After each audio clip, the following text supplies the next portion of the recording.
Hi there. So today I'm tuning in to you from my bedroom, and welcome to my bedroom. Today we're going to be talking about how to stand in your truth and how to stand in your power, and what does it mean to actually be in your power and be the powerful women that you are.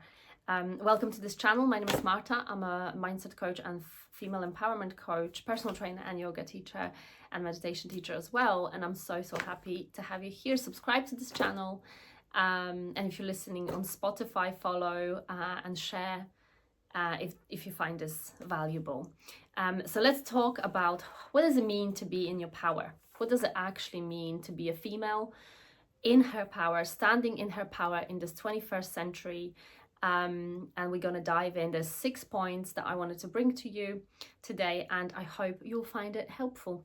So number 1 is healing and the shadow work. Now, I can't stress enough how important it is to work with your healing and how to heal your soul, heal your past traumas. It is absolutely imperative, I believe, to grow and to find a fulfillment and joy in this lifetime. And it is to heal, to meet yourself where you are at, to see your past as learning, see your past from the place of compassion and love, and accept that this is how your life pan out. But of course, standing in your truth and standing in your power means to take responsibility and to take your power back for whatever needs healing, whatever wounding you are still holding on. Remembering as well that we often, very often, especially women, we hold on to our wounds from the past lives or from the generational trauma. And it's so important to heal and do shadow work. Now, what is shadow work? Shadow work, and I'm sure I'm going to do a video on this and a podcast episode about this, because it's so crucial to do the shadow work. And shadow work is when we see the shadows of ourselves. So all the parts that you don't like, or all the parts that you don't accept, all the parts that you are ashamed of, that you don't want the world to know, these are the parts that we have to meet, we have to see them, and then we have to love and integrate that back to ourselves.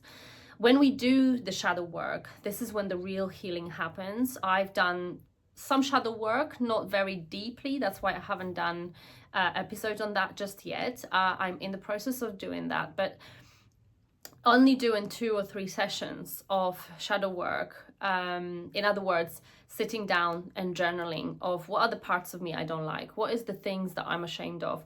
Start seeing it and then become aware of your shadow, and then accept it, choose to accept it, choose to integrate that into your body, into your life again, and accept that this is a part of you, because that's how you then integrate and start loving yourself and accepting yourself fully. So number 1, healing and shadow work, so important to do. Number 2, how to stand in your truth, how to stand in your power, is nurturing your inner child and have your own back. Inner child healing and inner child work is so crucial, because we have to go back to that little girl, to the times where we felt unworthy, to the times that we felt that we are not good enough, the times that we felt that we can't trust ourselves, the times that we bought into the misunderstanding that we are in some way broken, in some way not good enough, not worthy, we don't belong. We have been ostracized at school, or our parents were unavailable, or they were very not present with us when we were children. All of these things can really create a trauma to your little girl, to your inner child. And when this is something that's suppressed, and that situation happened to you when you were younger, and you never went back to actually revisit yourself, for example, like when my dad passed away dramatically, very dramatically, he was killed. And so when that happened, I never went, and without having understanding, I never went into doing anything about it. There was some bereavement, but not really letting go, not really processing the emotions and feelings that this situation in my life brought to me. I now went back and revisit her. I revisited the 17-year-old Marta, and I loved her, and I was like, what did she need at the time? And if you had any times in your lifetime or any times in your childhood that you again bought into the misunderstanding that you in some way are not good enough, that you don't deserve to be here, that you are not part of the humanity, that you are wounded and broken. Let me tell you right now, you are not broken in any way, shape or form. You are a human being having this experience, and your little girl needs you, and she does deserve to be seen, heard, and nourished and nurtured. And by going back to yourself, in other words, whenever you face difficulties, whenever you feel yourself anxious, angry, whatever the emotion is, go back to the time and ask yourself a question: when was the time that I first felt this way? When was the time that I first, in my logical mind and subconscious mind, when did I build this understanding or this belief, this limiting belief that tells me I'm not good enough, or that I can't do something? Or when I was 7, I was told that I'm not really good at music by my music teacher. But music is today, and always has been, very big part of my life. I dance a lot, I sing a lot, I'm very, very musical. I listen to a lot of music, from classic to house music to all of it. Like, I love music, I love sound. But I was always told I'm not good at it, and I'm an amazing dancer. I'm very good at obviously listening to music and singing and all of these things I really love doing. But from a very young age, that was suppressed in me because I believed to what my teacher said. And so I had to go back and remind myself as an adult now that no, none of this is true. And the question really you want to ask yourself: is this serving you on your life journey? Is this belief, is the fact that you think that you are not good enough, that you can't have the partner that you want, that you don't deserve the love, that you don't deserve the abundance and the wealth in your life? The question really is this belief serving you? Is this serving your purpose? Is this serving your life? Is this serving the way you feel about yourself?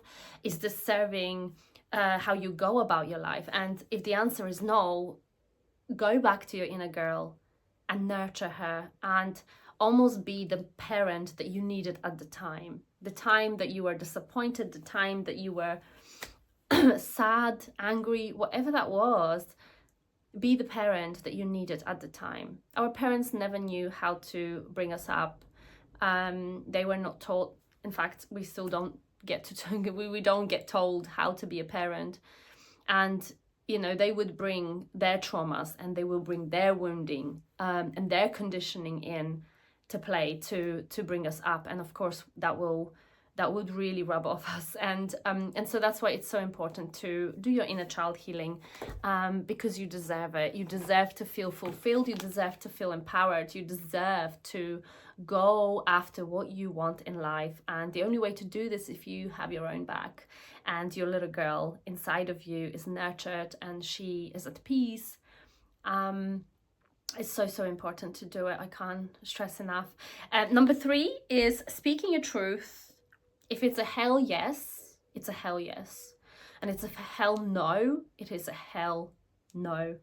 And this applies to all the situations in your life. If you don't fancy going to the party and you just push yourself because you're just worried that you're not going to be liked, or your friends are going to turn their back on you, well, just know that you are likable and lovable regardless, and you have every right to lead your life with knowing that you living your life in alignment with yourself. So nurture it. So speaking your truth. Don't be afraid to say what you actually think and believe. What you believe deep down, that is down, like it's serving you, it's serving your life, it's serving your health, it's serving your mental, physical, emotional health. Stand up in your truth and say what is it that you want to say. Always do it from the place of love. In other words, always remember, it's so important. It's not what we say, it's how we say it and what energy we bring when we say it. Because you can say the most horrible thing to someone, not horrible thing to someone, but something that bothers you and it's very heavy and it's been weighing you down.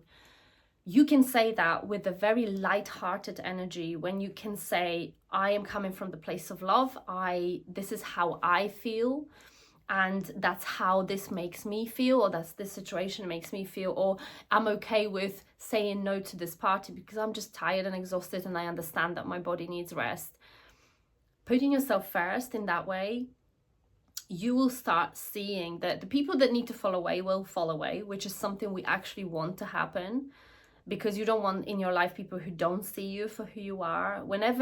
And this is something to know, that whenever we stand in our truth, whenever we start speaking our truth, whenever we set boundaries, which we will get to in a minute, whenever we do these things, people who actually were thriving on you struggling, or thriving on you not having boundaries, or they were actually taking advantage of that or having some benefits out of it, these are the people that will not like the change. And these are the people that we also don't want in our lives. So on this awakening journey, just know that there will be a time in your life that people will start falling away.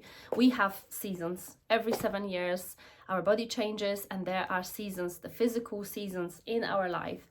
And life is cyclical, and it's okay to let go of the things that no longer serves you and no longer are within your growth or within your level of consciousness, because we then create space for new. We create space for new soul family, for new friends, new relationships, and I am a deep believer that what's on the other side of fear is what you actually want.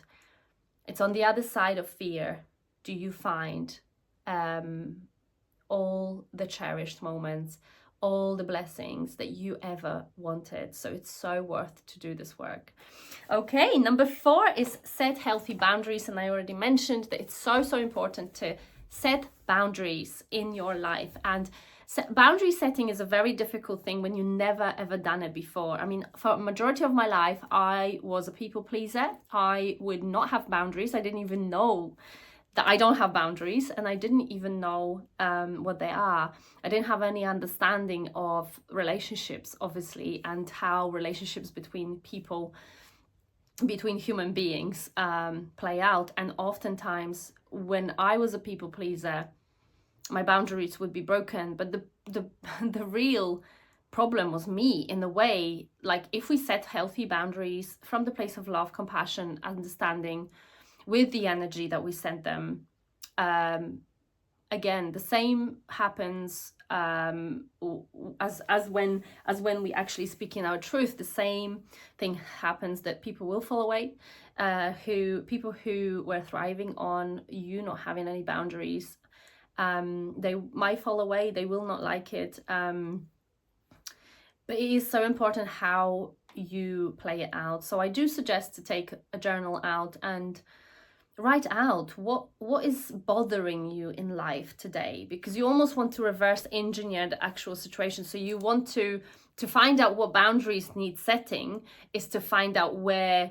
First, you should start with writing down what is wrong in your life. What is it that you don't like? You know, if you don't like that friend that's always late, tell them. From the place of love, tell them, I really don't like when you are late. I mean, it really makes me feel unimportant. It makes me feel like you don't respect my time, and I love you as a friend. I really appreciate you as a friend, but I would really appreciate if you could let me know that you're going to be late. Or let's just set up different times, or let's work it out. How can we work it out so that both of us feel fulfilled and in this relationship? So setting boundaries is important part of awakening as a woman in this day and age, in this new age era, when we have to awaken. We have to become more conscious of that the way that we lived till now wasn't the most optimal way for our growth, our fulfillment, our happiness in life, and achievement that we want to achieve, like the goals that we have set for ourselves. Setting boundaries would really help, because then you prioritize yourself and you prioritize the things that are important to you, and there's nothing wrong. And it's so interesting as well that whenever we don't set boundaries, people are actually very confused about who we are. They don't know how to be around us, or they're very like kind of, they're almost walking on the eggshells. And so what setting boundaries does is it gives people a clear understanding of what you expect of them. It gives people a clear understanding who it is that you actually are. You are very integrated. You are very aligned with who you are. And with setting those boundaries from the place of love, from the place of acceptance, from the place of I don't want to put my feelings to like onto someone, because this is basically what you want to do. You don't want to put your feelings onto someone, but you do want to let them know how you feel and how their behavior makes you feel. And again, if that person loves you, if they appreciate you, and if they see you for who you are, they will change and respect your boundaries. And if they don't, then you can give them another chance. It's up to you. You can remind them of your boundaries. And then if they still wrong you in some way and they still break your boundaries, it's time to let them go from your life, because it's so important who we surround ourselves with. Our energy is constantly interlacing with other people. So take care of your environment, take care of the energy, take care of yourself. All right, number 5 is your feelings matter. Now, I think, I've been on this journey of this healing, awakening, changing the consciousness journey for the last 5 years. And only last year, I heard something and it really, really landed. If I felt it, I really felt it in my whole body. And I heard this sentence said, your feelings matter. The reason that this was so striking for me is because I never thought they did.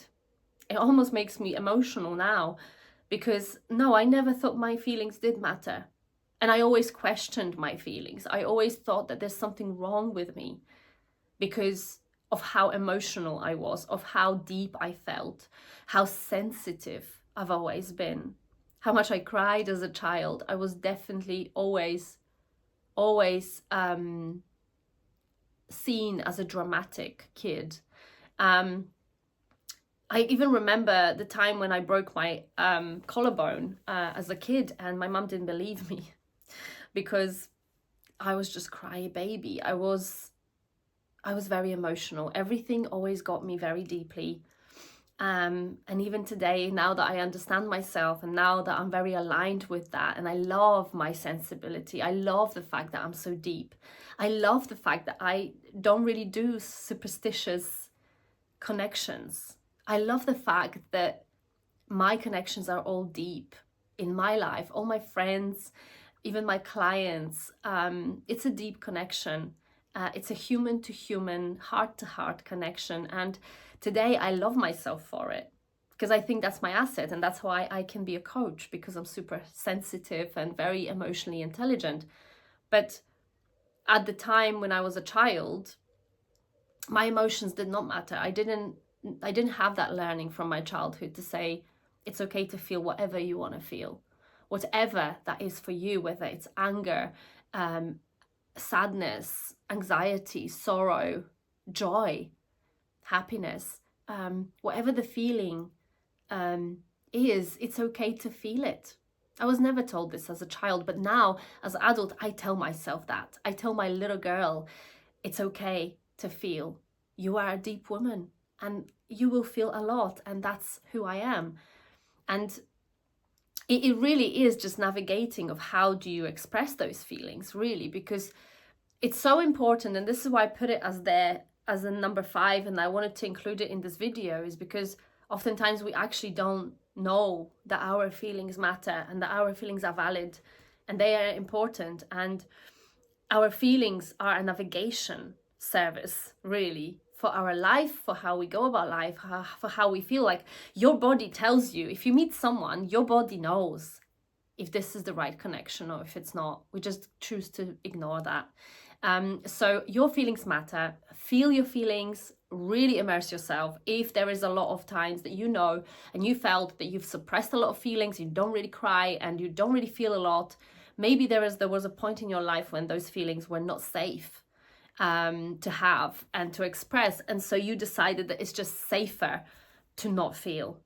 And when you have done that, you have suppressed a lot of those feelings in your body, which then creates illnesses, because you create anxiety in your body. Your nervous system is all on fight or flight or freeze, because you have held on to those feelings. So I will be talking more about expressing feelings in different videos, so I won't be going deeper into that today, but just know that your feelings matter, and it is important to speak about your feelings. Tell your loved ones, how do you feel right now? In the difficult situation, tell them, well, that makes me feel that way. Don't project it onto others. Your feelings are yours to have, and yours to process, and yours to feel and work with. But just know they matter. And you talking about your feelings, you are setting the example for those around you to do the same. You're giving them permission slip to feel their feelings. So last but not least, number 6 is listening and trusting your intuition. Now, oftentimes we are not very connected to our body because we have, again, suppressed the feelings. The inner child is all screaming and crying, and we haven't done the work. We haven't done the shadow. We haven't connected. We haven't actually sat down to listen. All you have to do is listen. Your intuition is telling you every moment of every day. She's constantly communicating. You know. You have the knowing that you need to have in any situation to navigate any hurdle, any hardship, any situation in your life. You have the ability to know, to connect to your higher self, to connect to your wisdom, to connect to your wise woman, to your wild woman, to all these ancestral, someone who came before you, your ancestors, and the wisdom of the ancestors. You have the wisdom within you to connect to that and navigate your life, every single situation, any relationship, any job decisions, any financial, physical, whatever decisions. You have the power within you that's there staying dormant because you don't listen. And to listen to your intuition and to start working with your intuition is to meditate, is to be in nature, is to be still, is to be in silence, is to be with yourself and actually start listening to that wise voice within, trusting your wisdom, trusting yourself. All of the work that I do with women and all of the work that I do on this channel, on my podcast, is to do with empowering you by bringing you back to who you truly are. Because everything that you need and everything that you ever desired is already within you. You have the power to navigate your life. You are the creator of your reality. But to be a creator of your reality, we have to do the work of healing. We have to go back to ourselves and heal the wounds, so that we don't make decisions in our life and we don't choose people or jobs or whatever that is, from the place of wound, from the place of brokenness. You're not broken in any way, shape or form, but there is a part of you that needs healing so that you can get the clarity of where you are heading in life and where you're going in life. So last point is listen and trust your intuition. Your intuition is there to guide you, to support you. I connect to the spirit guides. I connect to my higher self. I connect to my inner wisdom, and that speaks louder and louder the more you do it. And it's not comfortable.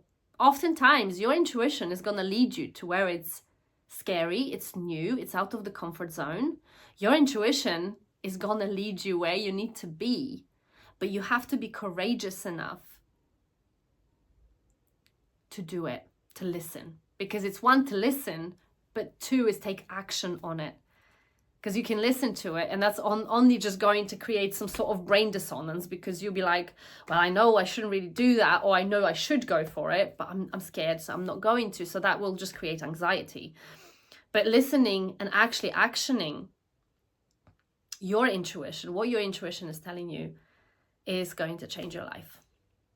All right, there it is. 6 points of how to stand in your truth, how to stand in your power. I hope you enjoyed this episode, and thank you so much for subscribing. Comment where you're from. I would love to connect. And yeah, and let me know what your thoughts were. And if there is anything that I can help with in your comments, you can let me know. And then I would love to support you on your journey, on your healing journey. Take care for now.